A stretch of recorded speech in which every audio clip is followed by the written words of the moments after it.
Tere veel kord minu poolt ka. Tanel Talve nimi mul ja Modern Mobility kaasasutajana siin täna teie ees. Ma aega palju pole küll, aga ma siiski alustaks sellisest väikesest taustainformatsioonist, et mismoodi kogu see Saaremaa ja Tartu projekt teoks sai, sest et see on esiteks õpetlik ja teiseks võib-olla tasub seda ka silmas pidada siis järgnevate tegevuste juures. Et tegelikult olen ma isiklikult rääkinud regionaalpoliitika ja maaelu tähtsusest juba aastakümneid ja rõhutanud, et siin on kaks väga suurt ja olulist valdkonda, mis seda edasi peaks aitama ja arendada. Üks neist on kiire internetiühendus ja töökindla internetiühenduse mõiste on siin väga tähtis. Ja teine on siis ühistranspordi kättesaadavus. No mõlemaga on siiamaani Eesti maapiirkondades vehmelt öeldes probleeme ja selle lahendamiseks olen ma püüdnud mitte ainult siis rääkida, vaid ka tegutseda. Ja just selle tegutsemise pärast said kokku siis sellised aktiivsed toredad inimesed ja moodustasid firma, mille nimi on Modern Mobility ja tahtsimegi just nimelt siis sõnadest ka tegudeni jõuda ja seda ka tegime. Meie suurim eesmärk, nagu siin Kahti kuningas alguses mainis, tegelikult ei ole see, et ühistranspordis hullult riik või omavalitsus või kes iganes seda ühistransporti korraldama on pandud raha kokku hoiaks. Et selle ma klaariks kohe siin alguses ära, et see ei ole meie peamine eesmärk. Peamine eesmärk on see, et Eesti inimesed ükskõik kus nad elavad, olenemata elukohast, saavad liikuma ja ei pea tegema seda oma isikliku sõiduautoga. Kui see sõiduauto on inimesel olemas, on isegi hästi juba, sest et tema saabki liikuma, aga meil on terve hulk inimesi, kellel ei ole kas autot või ei ole juhiluba ja nende inimeste eest me peame ka nendele inimestele me peame ka mõtlema. Nii et see on väga oluline moment ja hakkasime asja planeerima aastal 2018, alustasime siis sellel aastal, ma ei tea, kas saarlastest keegi on veel siin täna alles, et muidugi, tšau, sõbrad. Et selles mõttes põnev, et 2018 hakkasime läbirääkimisi pidama ja juba ei läinud 4 aastatki, saimegi sõitma. Et me tegelikult Modern Mobility lõime sellise tarkvara ettevõttena, et meie eesmärk oli välja töötada siis Vedase nimeline platvorm, mis aitaks siis seda DRT, see Demand Responsive Transportation, või nõudluspõhine transport, seda siis pakkuda üldse, aga selgus üsna kiiresti, et me tegelikult peame alustama hoopis teistest kohtadest ja rääkima mudelist ja sellise transpordiviisi mõistlikkusest, vajalikkusest, reeglitest ja kõigest muust ka. Et selles mõttes me nüüd oleme natukese sellest tarkvara ettevõttest kaugemale läinud. Aga mul on hea meel, et saarlased olid esimesed tõesti, kellega saime hakata pihta ja ega see ei olnud nüüd nende süü, et see protsess nii palju aega võttis, sest et vahepeal vahetus, ma ei tea, kas oli 3 ministrit, 2 vallavanemat, vist oli jälle 3 Saare valla transpordinõunikku ja nii edasi. Nii et see oli ikka päris äge protsess kõige selle juures, aga saime hakkama ja me saime siis asja käima 20. juulil eelmisel aastal. Ja suur tänu ka nii Majandus-Kommunikatsiooniministeeriumile kui ka Transpordiametile, sest et selleks hulluks projektiks anti meile õigemini siis Saaremaa vallale, kui täpne olla, raha 60 000 eurot. Me rääkisime välja ka Toyota Balticu endale siis nii-öelda sponsoriks, kes andis 2 sõidukit selle mudeli testimise jaoks, sest ka nemad on huvitatud sellise liikuvusmudeli toimimisest ja testimisest. Modern Mobility andis siis tarkvara, mis oli meil selleks hetkeks juba sellise prototüübi lahendusena enam-vähem valmis ja siis Saaremaa vald võttis tööle autojuhid, dispetšeri ja enda peale ka teenuse kasutamise reeglite tegemise, teavituse, korralduse ja kõik muu asja. Ja siis me saimegi sellise esmase teenuse mudeliga otsast minema. Meil oli kohe alguses see mõte, et need reeglid on muutuvad ajas, et see ei ole nii, et nüüd täna paneme selle nõudluspõhise transpordi Sõrve piirkonnas käima ja nii need reeglid elu lõpuni jäävad. Et tahtsimegi kuskilt vähemalt minema hakata, et siis töö käigus õppida ja teha uusi uusi otsuseid siis aegade jooksul ja neid sai ka tehtud, kaasa arvatud ka piirkonna laienemine ülesse poole siis Lümanda ja Kärla piirkonda, nii et see oli väga hea tulemus. Ja nendest tulemustest hästi kiiresti rääkides, siis numbrid ka, mul nii peeneid Exceli tabelid ei ole nagu siin eelkõnelejatel, aga ma olengi selline maamees, rohkem 10 näppu, et andke andeks. Põhinumbrid siis, et teenust seal Saaremaal kasutas siis suurusjärgus 4000 reisijat selle aja jooksul, kus juures sellise üsna kõva selgitustöö tulemusel ja nii edasi oli see progress märgatav, sest et nagu te siin näete ka, siis reisijate arv alguses oli 80 reisijat nädalas, siis lõpus me saime 150 reisijani juba mais ja juunikuuses, nii et oli areng väga positiivne. Ma siia vahele kohe etteruttavalt ütlen, et see teenus aeg näitas väga selgelt, ei tööta nii, et anname inimestele lihtsalt mingi asja ja kõik kohe kasutavad. Tegemist on natukese teistsuguse ühistranspordi kasutamise lahendusega. Põhiline muudatus on see, et see nõuab interaktiivsust. Ei ole nii, et lähed kell 3 bussi peatusesse, kell 3 buss tuleb tavaliselt, vaid sa pead ise tellima endale sõidu. Ja see väike muudatus, mis tundub meile võib-olla selline pisiasi, on tegelikult väga tähtis, sest et inimesed on oma harjumuse hoiad ja seda muudatust inimesteni viia võtab lihtsalt aega, aga see on võimalik. Tagasisidet pidasime väga oluliseks, sest et me tahtsimegi õppida nende kasutajate mõtete ideede pealt ja need väga põhjalikud aruanded on nii Transpordiametil kui ka Majandus-Kommunikatsiooniministeeriumil olemas.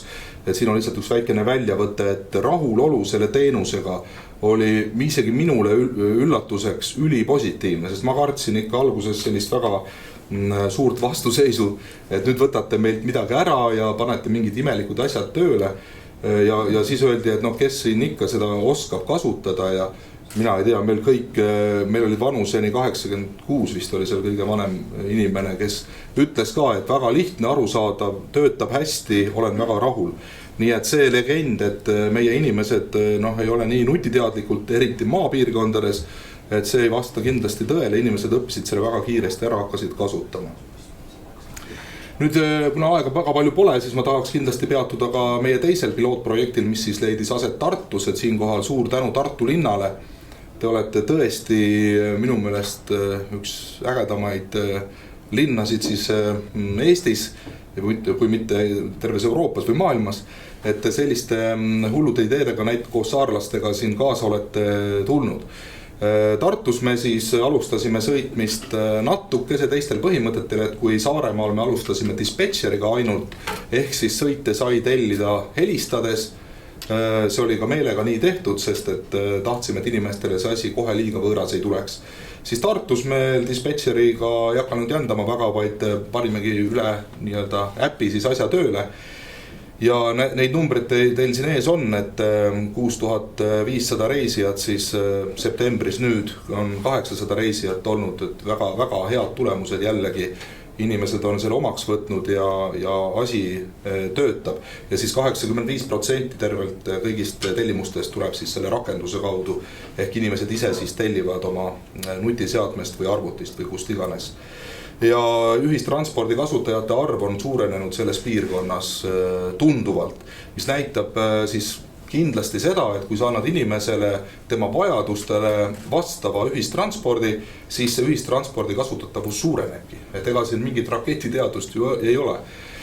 Et nii see asi käib. Ja mis veel Tartu puhul oli minu meelest kiiduväärne, et me novembris siis möödunud aastal alustasime sõitmist ja juba jaanuaris käesoleval aastal otsustati 2 seal senimaani toiminud tavaliini siis nii-öelda kinni panna. Sest et ei ole mõtet ju tõepoolest dubleerida, kui asi töötab teistmoodi ka väga edukalt ja paremini kui varem. Nüüd kindlasti on küsimus, et palju see maksab, sest kui me alustasime 2018 ja seal kandist, siis põhiliselt öeldi meile 2 asja, et ära aja lolli juttu, meil on nii hea liinivõrk, et kõigile inimestele sobib, kõigile bussid on täis ja kõik on hästi. Ja teine asi, mida öeldi, et ega me ei saa siin seda taksot ikka inimestele pakkuda, et see on meeletult kallis ja võimatu üldse. Mõlemad väited oleme siis oma projektiga ümber lükanud. Esiteks, inimestel on väga vaja sellist teenust, sest et meil on terve suur hulk inimesi, kes ei saa üldse liikuma. Et kui me räägime siin liinigraafiku tihendamisest, siis sellest on vähe kasu inimesele, kelle juures buss üldse ei käi. Et neid inimesi nende probleeme see ei lahenda. Aga numbrid siis ka, et saime siis, nagu te siin näete, neid numbreid, eks ole, liinikilomeeter, millega saab võib-olla võrrelda neid tavaliinide hankeid, siis on eriti ilus meil. Ja ma pean igaks juhuks ka ütlema seda, et meil on ikkagi piiratud piloodid olnud need, piiratud territoorium, piiratud reeglid, me oleme tegelikult konkureerinud tavabussiliinidega, teinekord ka dubleerides neid, et ega need numbrid ei ole veel lõplik tõde, aga juba need näitavad, et ei ole midagi nii üle mõistuse kallis ja ei ole ka võimalik, nagu ma olen siia kirja pannud, võimalik mõõta nagu seda kaasnevat kasu kõike, mis sellest kõigest saab. Et siin inimesed on saanud lõpuks jälle oma lapsed panna nendesse huviringidesse, kuhu nemad tahavad või kuhu lapsed tahavad minna, mitte nendesse, kuhu ühistransport siis läheb ja millal läheb. Need on jube tähtsad asjad meie ühiskonnas tegelikult. Mõned järeldused ainult siia hästi lühidalt veel. Et nagu ma ütlesin, siis inimeste vajadus paremat ühistransporti saada on suur. Meie tagasiside küsitlustes oli ka uuritud siis nende auto kasutamist ja väga suur hulk inimesi ütles, et nad oleks valmis vahetama auto ühistranspordi vastu küll, juhul kui see ühistransport käiks nende vajadustele vastavamalt. Ja eks see hind läheb sedavõrra madalamaks, selle teenuse osutamise hind, kui palju tehakse tööd selle nimel, et see üks sõiduk selle ühe sõiduringi jooksul on võimalikult palju rahvast täis. Et meie saime selle keskmise täituvuse seal 2,6%, vist Miga võib mind täpsustada Saaremaal. Et igatahes number kasvas kogu aeg ja saaks veel paremini, nii et siis ta tuleks veel soodsam selle teenuse osutamine. Selle nimel tasub tööd teha. Muide siia vahele ma märgiksin ära, et mul on juba hea meel, et need porgandibussid ja kõik need uued mobiilsuse viisid on läbi mõtlemisel ja planeerimisel ja nii edasi. Et lihtsalt siin ma väikese soovitusena annaksin küll selle, et mõtleme selle peale, et me ei tekita juurde taaskord ühele kindlale sihtrühmale mõeldud autoparki. Sest et mina näen, et kus me saame täna raha kokku hoida ühistranspordis ja suunata seda võib-olla siis nende nõudluspõhiste ja porgandibusside ja muude peale, on ikkagi see, et me ei pea võib-olla tingimata õpilastele ühte autoparki pidama, sotsiaaltranspordis teist autoparki, tavareisijatele kolmandat ja nüüd veel siis ka nõudluspõhisele transpordile veel mingi autopark. Et ma hea meelega teeks jätkuvalt koostööd kõikide teiega, head inimesed, et see olukord ka natukese paremaks saada, sest et siin ma näen väga suurt kokkuhoiu kohta. Ja selline konkreetsem soovitus ka, et meie arvutuste ja kogemuse põhjal võiks selle ühe sõiduki teeninduspiirkond olla selline raadiuses 20 kilomeetrit. Et Sõrve puhul, kui me Saaremaa projektist näiteks räägime, oli see piirkond selline geograafilises mõttes juba hästi pikk soolikas, eks ole, ja pikad otsad. Et seal need numbrid ei tule võib-olla kõige paremad, aga kui me räägime sellistest teeninduspiirkonnadest, mida Saaremaal võiks teha tulevikus üle Saaremaa, siis läheks need numbrid kindlasti ka paremaks. Ja väga oluline asi, mida ma tahaksin kindlasti rõhutada, et teate, see nõudluspõhine ühistransport ei ole mingisugune eraldi, ma ei tea, valge elevant kuskil või mingi täiesti müstiline toode. Et me peame arendama ühistransporti tervikuna. Ja kui me räägime nõudluspõhise ühistranspordi käivitamisest erinevates Eesti piirkondades, siis me peame sellega paratamatult ka vaatama üle tavaliinivõrgu. Et me ei saa neid asju eraldi kuidagi võtta. Ja seetõttu on mul hea meel, et Modern Mobility muu hulgas töötab välja ka Maas XT nimelist tarkvaraplatvormi koostöös siis Majandus-Kommunikatsiooniministeeriumi ja TalTechiga, mis võimaldaks siis just nimelt erinevad mobiilsusviisid ühele tarkvaraplatvormile kokku tuua ja inimesele või sellele lõppkasutajale võimalikult märkamatu teenusena siis edasi anda. Nii et selles mõttes katsume kõik koos edasi minnes meeles pidada seda, et me ei tee mingeid eraldi asju. Porgandibuss ei ole ka mingi eraldi asi, eks ole. Et ta on üks tükk suurest pildist ja seda suurt pilti ma väga palun teid vaatame kõik koos, et see on tähtis. Noh, ja mõned sellised veel lihtsalt märkused, et siin oli eelpool kõneleja Tartust, eks ole, kes rääkis nendest teenuspunktidest või ütleme mobiilsuspunktidest. Tema rääkis küll seda linna kontekstis, aga miks mitte kasutada sama loogikat ja lähenemist ka meie hajaasustuses, et need sellised kogumispunktid võiksid ju olla ka maapiirkondades, kus on võimalik transpordivahendit vahetada. Ja noh, ega siin mingit väga jälle raketiteadust mul öelda ei ole, et mujal maailmas ka, kes vähegi riigid on proovinud arendada siis ja arendavad tänaseni seda nõudluspõhist osa. Et seal ongi see lihtne loogika, et suurtel magistraalidel pannakse käima sellised tihedalt kas või siis selle sama taktgraafikuga töötavad bussid ja nende liikuvuspunktide abil siis kogutakse mujalt hajaasustatud piirkondadest sinna inimesed ette. Et selline lähenemine võib-olla võiks olla väärt lähemat edasi töötamist ja proovimist, kuidas asi töötab. Peaasi, et ei jääks nõudluspõhine ühistransport konkureerima tavalise liinibussiga, et see oleks eriti jabur. Aga nüüd mul vist on veel mõni minut aega, et ma tegelikult võtan siit ühe kirja ette. Ma tahan, et te teaksite, mida koha pealt inimesed ka arvavad, et see on rohujuure tasandilt nii-öelda. Üks Saaremaa inimene kirjutab, kuidas vedas on meie elu parandanud. Saame elada maal. Olen saanud võtta oma tööd juurde ja töötada nagu iga teinegi inimene 8 tundi päevas. Varasemalt ei olnud see mõeldav, sest transportisin oma last 3 korda nädalas Kuressaarde. Logistikaprobleemid kadusid. Lapsevanemad on rahulikumad. Vedas reaalselt toimis. Miks on vedas meile tähtis? Esmalt, et elada maal täisväärtuslikku elu. Peres on ka teine laps, kes soovib huviringides osaleda alates sügisest, siis tähendab see veel suuremat vajadust transpordi järgi. Buss läheb küll külast hommikul ja õhtul ka, aga mitte otse Kuressaarde. Trenni ajad ei ühti bussiliinidega. Siinkohal ettepanek liikuda 21. sajandisse ja kaotada pigem bussiliinid, mis sõidavad tühjana ja minna üle nõudluspõhisele transpordile. Mis saab siis, kui vedas ei sõida enam?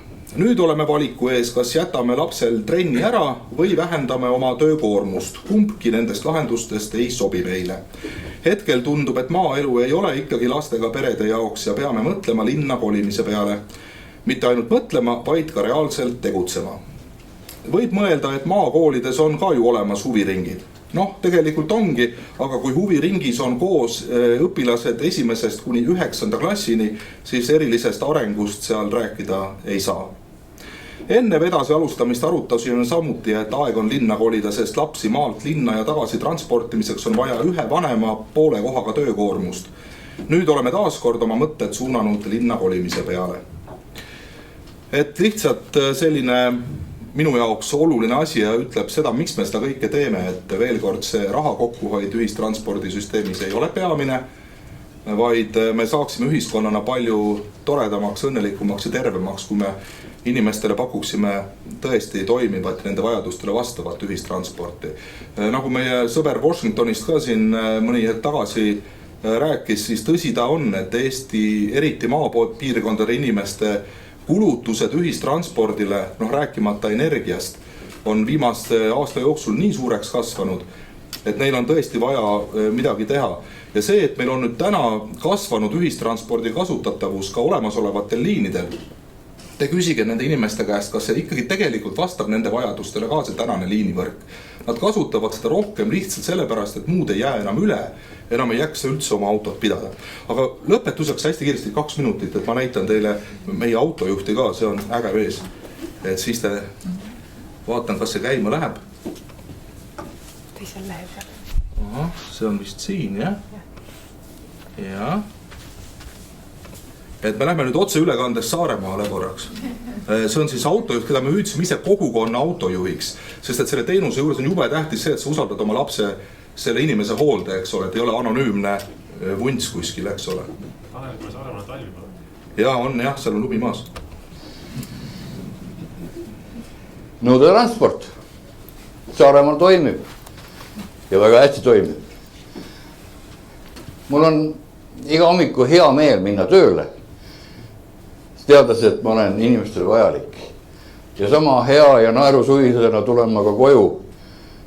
Ja nagu ma ikka vahest kodus ütlen, et kurat, mul meeldib see töö. Ja miks ta meeldib? Sellepärast, et see teenus on vajalik. See inimestele on teinud selle nii-öelda elu lihtsamaks. Nad ei pea tulema hommikuse bussiga mingil põhjusel linna ja siis tolknema terve päev linnas, et siis õhtuse bussiga koju saada. Praegu ta tellib meie transpordi, istub peale, tuuakse ta sinna, kuhu ta tahab, võetakse sealt peale, kus ta soovib ja tuuakse koju. Aja kokkuhoid on päris suur. Kas see teenus peaks jääma? Mina arvan, et see peaks kindlasti jääma. Sest mina tahaks seda inimest näha, kes julgeb selle teenuse praegu peatada. Saaremaa tingimustes see inimene sõna otseses ja kaudses mõttes pannakse pintslisse. Nii et nõudetransport on vajalik. Muideks ei pandudki kedagi pintslisse ikkagi veel siiamaani pole pandud seal Saaremaal, sest et suvest saati meil vedas lõppes ära ja asi enam hetkel ei ole tööle läinud, aga minu viimatise informatsiooni kohaselt on ka meie riigijuhid jõudnud lõpuks järeldusele, et lisaks sõnadele, et maarahvas ja peab ikka liikuma saama ja ühistransport on tähtis ja kõik on jõudnud ka natukese rohkem tegudeni, et eelarves on uues riigieelarves, mis äsja üle anti siis Riigikogule, loodetavasti vastavad summad ka eraldatud, millega saab siis seda asja edasi arendada, nii et ma väga tänan teid kõiki, kellega oleme siiamaani koostööd teinud selle pika aja jooksul ja loodetavasti saame seda ka edasi teha. Aitäh!